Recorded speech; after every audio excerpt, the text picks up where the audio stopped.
Welcome back to LeanReads, your go-to place for life-changing ideas and timeless wisdom from the world's best books. Have you ever looked up at the sky and wondered about the lives unfolding in the wings above you? From mysterious migrations to breathtaking aerial dances, Britain's birds carry stories we rarely notice, but once you do, you'll never hear the dawn chorus the same way again. If something resonates with you today, you'll find a link to the full book in the description. Let's dive right in. A Sky Full of Birds, 2016, is a lyrical celebration of the dazzling diversity of birdlife across Britain. The book offers fascinating insights into courtship rituals, migration patterns, and the cultural symbolism behind birdsong, calls, and mysterious avian behaviors, such as the fabled swan song, before death. Matt Merritt is both a poet and an avid birdwatcher. His work has been published widely across the UK, the US, and Australia. He is the editor of Birdwatching magazine and also serves as poetry editor of the literary magazine Under the Radar. Most of us can easily recognize the cooing of a wood pigeon or the haunting hoot of an owl at night. But could you tell apart the liquid notes of a skylark, the melodious song of a nightingale, or the rich tones of a blackbird? Do you know why red grouse scurry forward in tiny, hurried steps? Or what lies behind the breathtaking synchronized aerial displays of thousands of starlings swirling across the twilight sky? It's astonishing how humans can master entire fields of knowledge, business, literature, or science, yet remain ignorant of the winged neighbors flying just above our heads each day. Merritt's book invites us to correct that imbalance. Through myth, science, and direct observation, A Sky Full of Birds explores the wonder, mystery, and cultural richness of birds in Britain and explains why the country is a paradise for birdwatchers and ornithologists alike. Love dances and rivalries in the avian world. Like humans, birds have evolved elaborate strategies to attract mates. From dazzling dances to dramatic shows of strength, Britain's birds are masters of courtship. Merritt brings to life the mating rituals of great crested grebes, capercaillies, and black grouse, each revealing a different facet of avian romance. Great crested grebes. Unlike faithful corvids, grebes seek a new partner each breeding season. What wins a female's heart is not a bright plumage or a long tail, but the male's ability to dance. Their ritual is one of the most spectacular in the bird world. Two birds circle, rush toward each other, and, just before colliding, rise dramatically out of the water, chest to chest on avian ballet of breathtaking elegance. Capercaillies, by contrast, the rare and reintroduced capercaillie, once extinct in Britain by 1785, courts more quietly, deep in Scotland's pine forests. Males, resembling oversized black grouse or wild turkeys, flaunt their magnificent plumage in forest clearings, called leks. These mating arenas are the stage where dominance and display determine reproductive success. Black grouse. For black grouse, the lek becomes a months-long stage of patience and endurance. Each November, males gather, fanning their tails like ornamental fans and producing distinctive, bubbling calls. Fierce fights break out between rivals, as victory grants the winner access to females. Curiously, females often prefer males who have just mated with another, suggesting that success itself becomes a form of attraction. A fascinating glimpse into mate choice in the wild. Britain's glorious dawn chorus, the gentle coo of a wood pigeon heralding spring, and the haunting calls of owls at night, are familiar across the Northern Hemisphere. Yet Britain is uniquely blessed with one of the richest and most varied dawn choruses on Earth, a natural symphony like no other. It begins quietly, with a handful of hardy species, breaking the silence of the cold winter months. Then, as spring arrives, the chorus swells with life. Local residents are joined by returning migrants, such as the nightingale flying north from Africa, until the air vibrates with a polyphony of voices, each adding depth, color, and vitality to the performance. To fully appreciate this living orchestra, one must learn to distinguish not only between species, but also between calls and songs. Calls are short, sharp, and functional warnings of predators, signals of food, or brief notes to maintain contact. Songs, by contrast, are elaborate, musical, and expressive. They may threaten rivals, entice mates, or simply declare, "I am here." Each species has its own musical style. The blackbird's voice is classical mellow, lyrical, and flowing. The nightingale, by contrast, is a jazz improviser, producing bursts of repeated phrases, sung loudly and with flair, often varying them endlessly. The more a nightingale listens to others, the richer and more inventive his repertoire becomes. This talent for mimicry extends beyond the nightingale. The marsh warbler is perhaps the greatest mimic in the bird world. During the breeding season, a single male may weave into his song fragments from as many as 75 other species, blending them into a dazzling, seamless performance. His virtuosity is both art and strategia, breathtaking display of skill, meant to impress and to endure. The extraordinary journeys of migrant birds. The old proverb says, "One swallow does not make a summer," and yet, the arrival of swallows in late March or early April is one of the surest signs of spring in Britain. Their departure, too, signals the close of summer. Like countless species, their lives are defined by migration, with Britain serving as just one staging post on their epic journeys. The UK hosts a remarkable variety of migrants throughout the year. Summer visitors, birds such as the turtle dove, arrive to breed, filling fields and hedgerows until September, when they embark on the perilous crossing of the Sahara Desert. Winter visitors, others escape harsher northern climates. Britain's mild, wet winters tempered by the Gulf Stream make the country a haven compared to the frozen landscapes of Scandinavia and beyond. Not all birds migrate in unison. Many are partial migrants, meaning that some individuals leave while others stay. For instance, blackbirds in eastern England may shift southwest if the winter turns severe, while at the same time thrushes and starlings from continental Europe pour in, finding Britain's cold more bearable than their icy homelands. Some species fit more than one pattern, weaving a complex picture of avian travel. Take the black-tailed godwit. A few breed in Britain, but many more migrate to Iceland. Others shuttle between northern breeding grounds and southern refuges in Spain or Portugal. Meanwhile, curlews may simply shift within the country, commuting between estuaries and fields, depending on weather and food supplies. Together, these varied strategies form a breathtaking spectacle. To watch the skies fill with swallows, geese, or godwits is to glimpse the ancient rhythms of survival, reminder that migration is not just movement, but a story of endurance, adaptation, and the unbroken cycle of the seasons.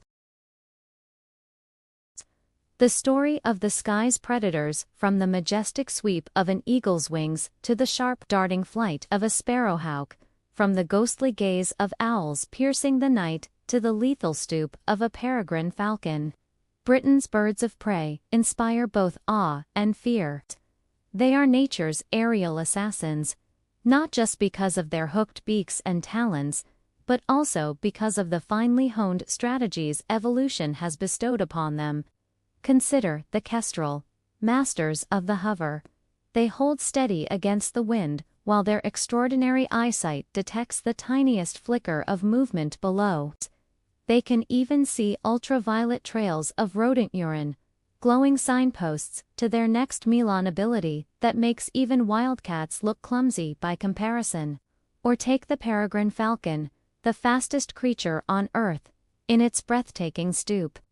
It plummets at over 200 miles per hour, 320 kilometers per hour, a speed that leaves even the cheetah humbled. Yet, despite our admiration, humans have long persecuted raptors. They were trapped, shot, and poisoned, vilified as threats to game birds, lambs, or fish stocks.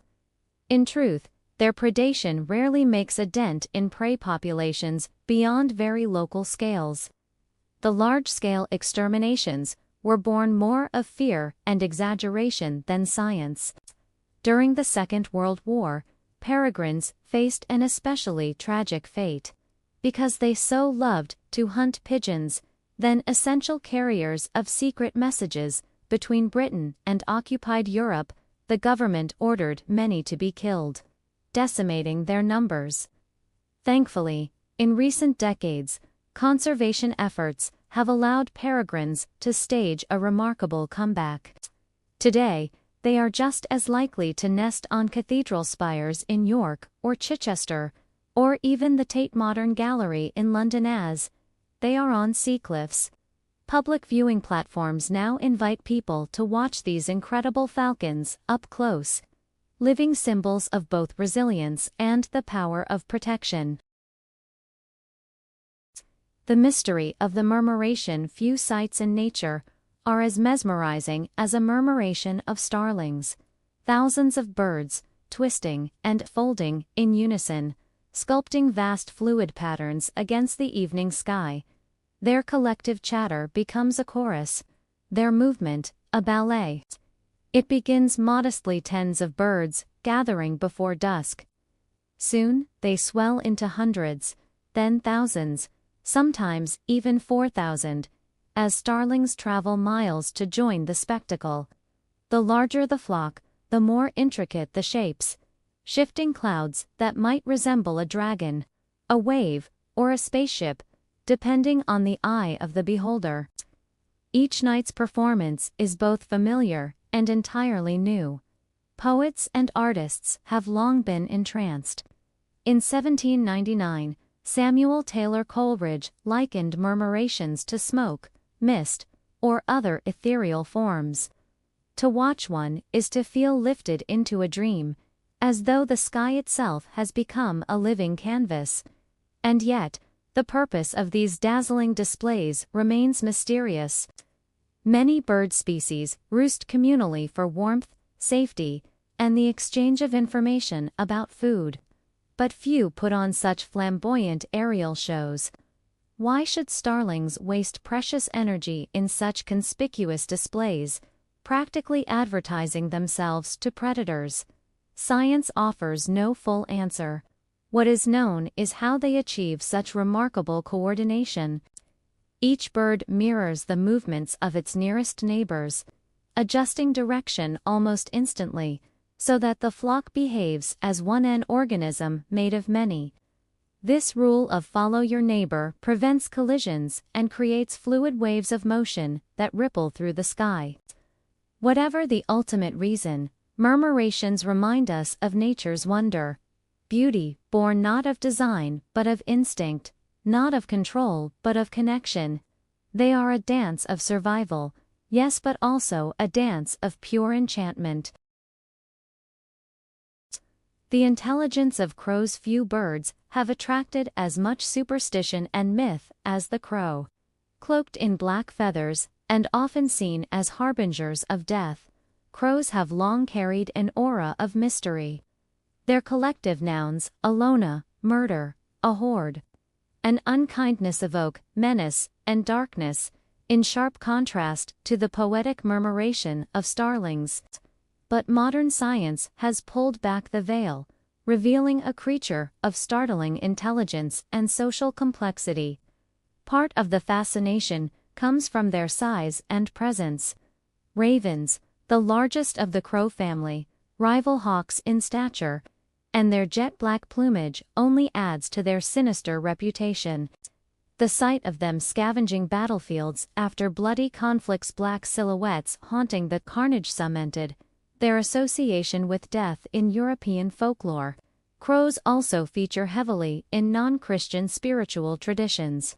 When the Vikings invaded Britain in the 8th century, they flew banners emblazoned with ravens, the sacred birds of Odin. For centuries afterward, the raven remained a symbol of otherworldly power and pagan mystique. Yet crows deserve admiration, not for their myths, but for their minds. They can count, an ability vanishingly rare in the animal kingdom. Studies have shown that while most birds are fooled if 2 humans enter a hide and only one emerges, crows are not. They can keep track of numbers accurately, even up to 30. They also understand cooperation. Juvenile crows, upon discovering a large food source, will call in others to share it, knowing that strength in numbers will drive away competitors. Research at the University of Vienna has even demonstrated that crows consult one another, offering comfort when a companion suffers loss or defeat. What emerges is a picture of not just raw intelligence, but empathy, strategy, and a layered social life. Far from being omens of doom, crows stand among the most remarkable non-human minds on the planet. Swans, parakeets, and the world of myth, if crows are shadowed by darkness. Swans and parrots live wrapped in romance and legend. Regal, graceful, and sometimes otherworldly, they have long been the subjects of human imagination. You may have heard the old belief that all swans in Britain belong to the Queen. This is partly myth, but not entirely. Traditionally, mute swans without ownership marks on open water are indeed considered royal property. The image of white swans gliding through palaced feasts or adorning royal lakes reinforced their association with majesty and privilege. And then there is the famous swan song, the belief that swans sing one final, haunting melody before they die. While poetic, it is not strictly true. Mute swans can hiss and grunt, but they do not produce the tragic arias of legend. Whooper and Buick's swans may make unusual calls at the end of life, but the myth speaks more to human longing for beauty in death than to avian reality. Parrots, meanwhile, bring their own colorful lore. Perhaps most surprising is that Britain has its very own population of wild parrots. The ring-necked parakeet, with its vivid green plumage, has taken root in London and across the southeast, despite Britain's famously grey skies. How they arrived is the stuff of urban legend. Some say Jimi Hendrix released a pair on Carnaby Street in 1967. Others insist they escaped during the filming of The African Queen with Humphrey Bogart and Katharine Hepburn. More likely, they were birds once kept as pets, deliberately or accidentally released, who adapted astonishingly well. Today, their numbers are thought to exceed 50,000, their squawks echoing over cricket grounds and suburban parks. At Esher Rugby Club in Surrey, the sight of their raucous flocks adds a tropical splash of color to England's muted skies. Swans and parrots remind us how myths and reality intertwine. Sometimes legend exaggerates. Sometimes it surprises us with truths stranger than fiction. Britain is a paradise for bird lovers of every kind, from seasoned ornithologists armed with binoculars and notebooks, to casual walkers who simply pause to admire a robin's song or a murmuration of starlings at dusk. With its rich biodiversity and varied landscapes, the United Kingdom is home to countless species of birds, each carrying its own story. From the elaborate courtship rituals and breathtaking displays of power, to the mysterious and arduous journeys of migration, and the dawn choruses that fill the air with a tapestry of melody. Britain's birds create one of nature's finest symphonies. It is no wonder that birds have long held a central role in British folklore and cultural imagination. They flutter through ancient superstitions, inhabit myths and legends, and inspire timeless poetry. Their songs and silhouettes have become part of the nation's collective memory, shaping not only the landscape but also the soul and imagination of its people. At its heart, A Sky Full of Birds reminds us that the natural world is not merely background scenery, is woven into who we are, inspiring awe, reverence, and creativity with every wingbeat and every song. Reading A Sky Full of Birds by Matt Merritt was an experience that went far beyond field notes and species list. It was like opening a window into a world that has always been around me, yet one I had never truly noticed. What struck me most was the sense of wonder Merritt evokes. Birds are everywhere in Britain, yet this book shows us that they are never ordinary. A starling murmuration suddenly becomes a moving sculpture in the sky. A raven transforms from a dark omen in folklore into a creature of extraordinary intelligence. The song of a nightingale is not just sound, but poetry woven into the dawn. I also found myself reflecting on how deeply birds are tied to human culture. Their presence in myths, legends, and even urban stories makes it clear that they are not just wildlife but part of our shared identity. It reminded me of how often we overlook the natural voices around us, whether it is the gentle cooing of a wood pigeon or the haunting call of an owl. On a personal level, this book encouraged me to pay more attention. The next time I hear birdsong outside my window, I want to stop, listen, and try to recognize the differences, the rhythms, the patterns.